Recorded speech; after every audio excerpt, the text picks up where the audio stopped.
بسم الله السلام عليكم ورحمة الله وبركاته أخيارتا شرفت لسود وهذا دمانتين با كسود وهذا مدشينا هويغا هور مركا مقعي وشاكر أخيار وحانا هاي سما فلج على دالينيرada inuu ka caawiyo inay arkaan awoodooda waxqabad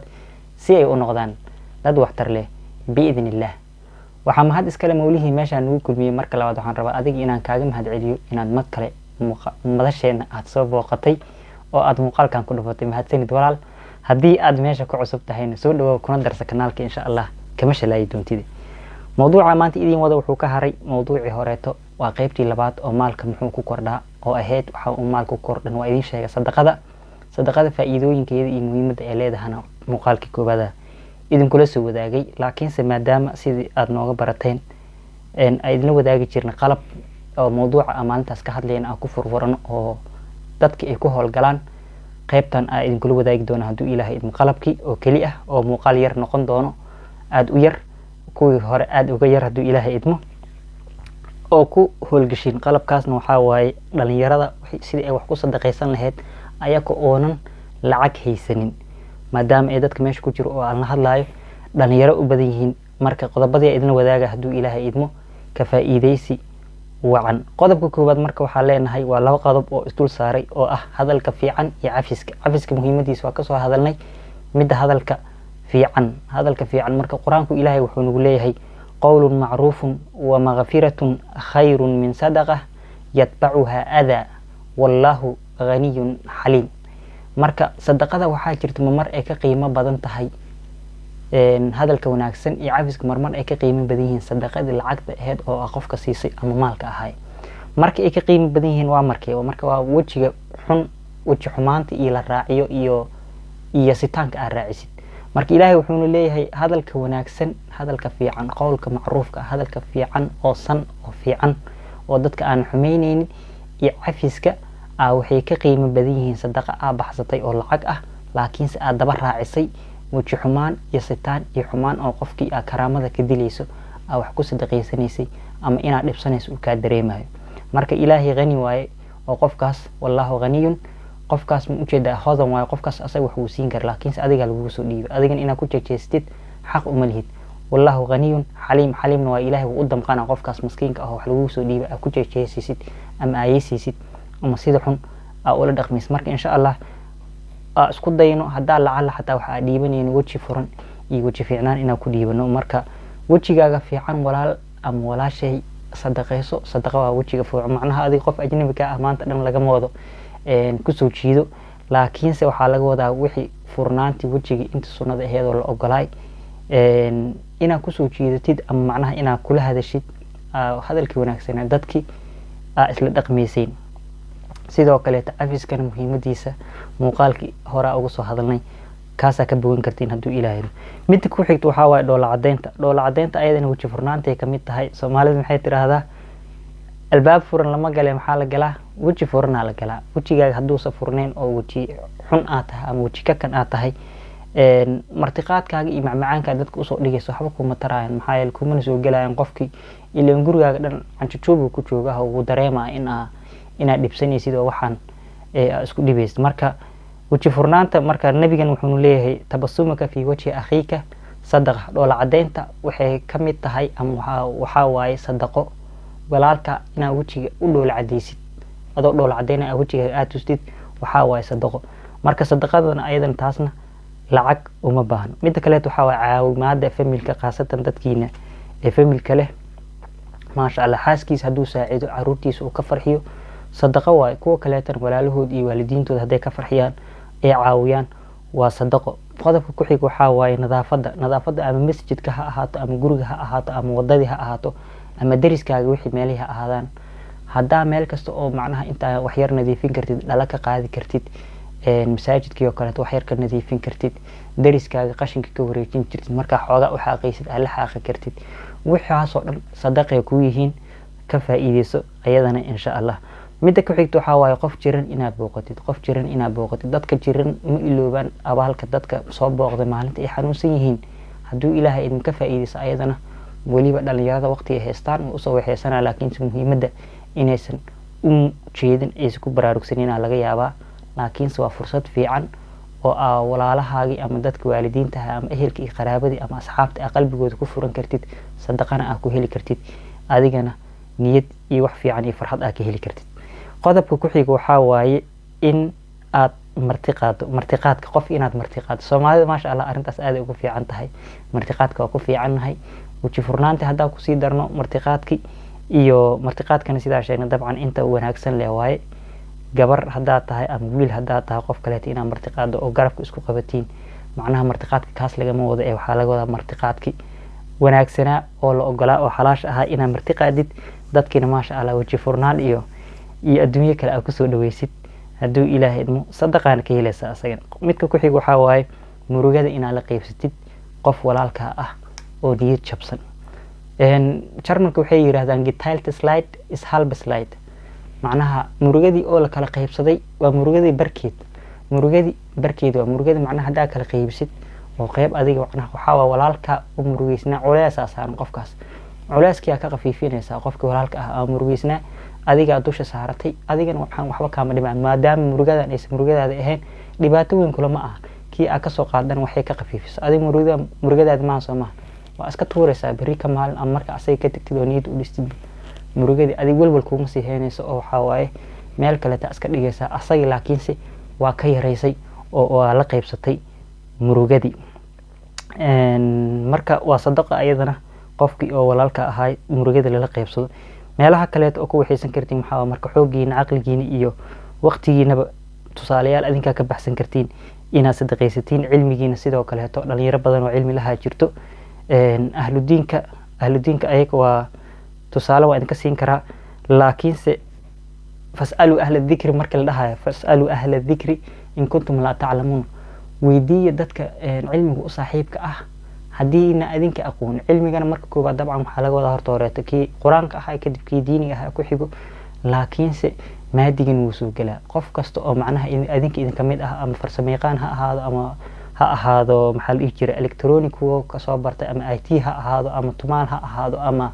ha ahaado fuundi ama beeraley ha ahaado, wax kasta oo cilmi ah oo qof uu yaqaan oo maadi ah cilmi waay iyo waxyaabo xataa buugaag sida loo qoro ama hadal sida loo dhaho hadaa taqaanid oo wanaag ah walaalaha in aad la wadaagtid waa qofkan u jeedaa sadaqay ku tahay. waxa siriiska alla sii wadaagaysid sadaqay ku tahay. macnaha dadka isdhahaayeen ahlu dhikriga waxa laga wadaa oo kaliya diintii oo kaliya macnaha yeesan qalbi isku fahmin. beeraleyda u jeedaa ninka beerta lahaay waxaan la cunaayo dhan meesha laga keenayo waxa waa beerihi waay. haddii beertaas oo kale ay sajir lahayn oo ninkaas uu safilitaanka iyo waxa uu aqoon lahayn,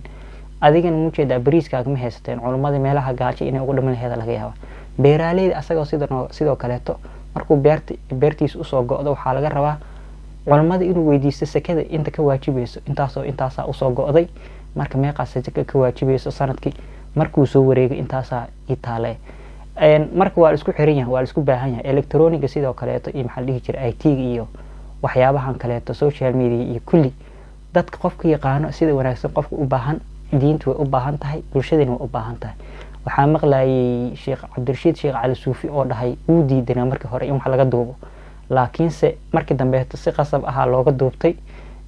waxaa dhacdo dhaha maalmaha kamid ah marka aniga Australia joogo waxaan soo dhaweeyay nin muuqaaladaas aniga iiga duubtay Scandinavian-ka looga duubay. marka muuqaalada xilligaas laga duubay shagaashameeyada bilowgeedii iyo bartamaheedii waxaa ka faa'iideysteen dunida dacalkeeda dabadeeda qof joogo oo maxaa la dhihi jiray Australia joogo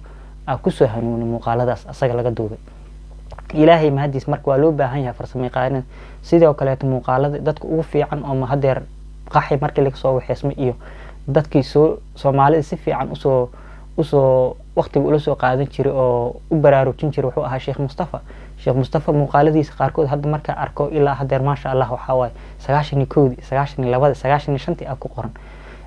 waxa waay xilligaas qaarkiin inaysa dhalinaa laga yaabaaba. marka waxaa arkaysaa meeshaas inay macluumaad ay ku duwan yihiin xataa dadkaasna ayakana loo baahan yahay. waxaa fiirsanaynaa Sheekh Boqolsoon canjaladihiisa dhageysanayna iyo Sheekh Umar Faaruq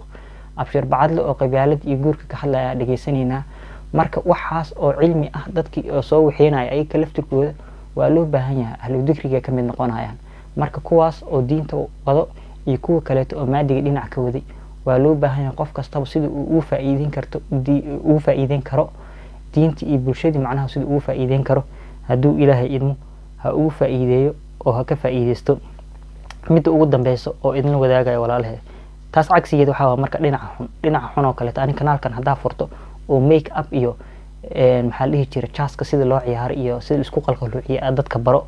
xan fresh ah idin keeno qabyaalada iyo meeshka reehab ku caayo kale waxaas ajir ma ka faa'iida sadaqa miya waa maya sadaqa cagsigeeda waa macnaha dambiga ka faa'iida maxaa yeelay wixii wanaagsanaa dadka marka la wadaag haday iga qaataan sa ajir uga faa'iida wixii xumaana haday dadka iga qaataan ay ku dhaqmaan ayadan dambigeeda waxa kala haana marka waxa way dhibaato dambigeyga anoo tabar u la hadaa dambi kale ku darsado oo macnaha meelahan inta soo istaago dadkii wax xun la wadaago khatar waay marka taas kuma jirto haduu ilaahay ilmo laakiin waxa kale oo fiican oo cilmi ah hala la wadaago bulshadii sida aad kula wadaagi kartid ugula wadaag mid ugu dambeys waxa marka idaa maata ibn aadama in qadaca amaluhu illa min thalathin qofka haduu dhinto ibn aadanka ah amalkiis wuu go'a saddex intaan ka ahayn saddexda ka soo harto marka maxaa waay midda koobaad waxa sadaqada jaariyada ah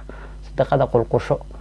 qulqulka waxa ka soo qaada ceelka oo kale ka soo qaad biyihiis intay qulqulayaan oo hal xayawaan ka cabayo ama hal qof oo bil aadan ah oo ka cabayo sadaqadaas way ku socotaa adiga 40 sano qabriga ku jira deer 100 sano ku jira way ku socotaa masjidka dhistay masjidkaas hal qof intuu ku taganayo sadaqadii way ku socotaa waxa dhistay markas ama madrasa yar oo wax lagu barto inta uu meeshaas qof wax ka baranayo ama qof wax ka bartay oo dadka wax sii barayo adigana ajirkii uu ku socdaa marka masjidka ceelka iyo xoogaa meelaha lacagta looga baahan yahay waaye qodobkaas oo kale iyo madrasada dhistaankeeda hadaa lacag adihaysan hataa meelaha ka soo waxay oo dadka isku keeno ka soo waxay madrasa dhisaynaha abaabulku iyo ololaha yeelo sadaqada ma arkino adigina geeskaaga ee ka soo gaaraysa marka masjidka daliishiisa waxa waaye man bana lillahi masjidan bana Allahu baytan fil janna waxa waaye waxyaabaha jannada sadaqada igu dhiirigeliyeen waxa kamid ah xadiiskaas oo qofka ilaahay dartiis masaajid u dhiso ilaahay asagana guri jannada ugu dhisay qof annaka naga mid ah oo aan rabin inuu guri jannada ka dhisto ma jiro qof kasto naga mid ah dabcan uu raba inuu guri jannada ka dhisto marka fursad annaka ku dhisan karno waxa waaye masaajid yar ina aasno ama meel masaajid laga aasaasayo wax yar ku darsano waxa sir adigoo masaajidka dhista camal sadaqadeedu ku galaysa ilaahay faxal waa uu ku badina ku dhor jibaara adigana masaajidka aragtid wax uga darso hadaa mid dhisi kartina dabcan dhiso meelaha tuulada farsamo yariis waa tuulo yariis oo masaajid haysan wax yariis oo $100 ina wax u dhisi kartaa laga yaabaa ayada laftirkeeda hadaa ka faa'iideysan karto ma sha Allah masaajidkaasna kaliya yaab dhisaba inta kale laakiin sadaqada hadii la isla wadaago way badataa maahan ma yaraato saas darteed dadka walaalaha ah inta wax la wadaagi karto ama saacidaad weydiisan karto ama sadaqada fursad ka siin karto ayakana fursad ka sii oo la wadaag haduu ilaahay mid ku xigto waxa marka cilmiga ahlu cilmiga marka quraanka ugu qiimo badan man ta'allama khayrukum man ta'allama al-Qur'an wa 'allimhu qofka quraanka barto aan ku khayr badan oona sii baro marka ilaahay hanoo soo badiyo dad badan oo quraanka barto anaka nasiib baro ama caruurteena nasiib baro culimada inal ulamaa warathatul anbiya culimada ku soo xigto oo ah ayakan dadkii anbiyada dhaxlay oo fariinta anbiyada loo soo dhiibay heesta nabi dam soo baxayo nabiga boosaskiisa marka waxaan u joogan culimada oo ah in ay nala wadaagaan fariinti oo wixii xumaanta ahay ee naga reebaan ayagoona ka xishooneen wixii wanaaga ahaan nafaraan ayagoona tureen marka culimadana booskaas ay gaarinta kulli inta ku soo xigto marka waxa waa maadiga idin soo sheegay haday qof walba cilmigiisa yariiska ah uu haysto in uu wax yar dadku uga sii faa'iideeyo caalim inaan noqoto qasab maaha laakiin xogaaga yar haysatid inta dadku uga faa'iideysan kartid uga sii faa'iideey haduu ilaahay midka saddexaad oo macnaha dadkaas amalkooda uu san go'aynin kamidka ah waxa waaye qofka awlaad saalax ah dhalo ilaahay uu ku arsaaqo hortoorada awlaada ilaahay ku sii awlaada si fiican u tarbiyeysay diinta islaamka awlaadana dhaxalka ugu fiican oo u tagi karto waxa waaye diinta islaamka ayagoo ku dhagan oo ku dhaqmaayo ina ka dhimatid waay dhaxalkaas ka fiican ma jiro adigana dhaxalkaas hortoorka marka koowaad ayaga nafsadooda uga faa'iidayaan maadaama aakhiradood ku badbaadayaan mid labaad adiga ka faa'iideysid oo way ku soo duceynayaan adiga oo dhimatay ee ku soo duceynayaan sadaqo magacaaga ku bixinayaan oo aad ku faa'iideysaa marka insha Allah dhamaanteen ilaahay awlaad saalixiin ah Allah nagu arsaaqo cilmigeena kuwii dadku u sii faa'iideeyay Allah naga dhigo masaajid iyo ceelal iyo maal ku qodanana iyo maraakiis iyo madrasooyin maal ku samaysanan ilaahay hana siiyo marka riyaa leeyahay ani haduu ilaahay idmo riyadeeda qayb kale ta idin wadaagi doona wax yara ka dhiman markay meelaha isku hagaagaan haduu ilaahay idmo idin la wadaagi doona laakiin se waa sadaqadaas wax ku saabsan walaalahay waxa idinku challenge gareena qof kasto idin kamid ah waxba yarba Allah ka dhigay wuxuu sadaqaysan karo meelaha inuu ku sadaqaysto oo sadaqada ka faa'iideysto meeshu aas-aasi karan oo aas-aaso ama hadii soo wax aas-aasi karin oo ka qayb qaato meel aas-aasan iyo dad wax waxeenayaan wuxuu ku saacidi karo hiil iyo hoo waxay rabtaba ahaato in uu ku saacido wasalaamu alaykum wa rahmatullahi wa barakatuh balanteenu waa raadsan reeb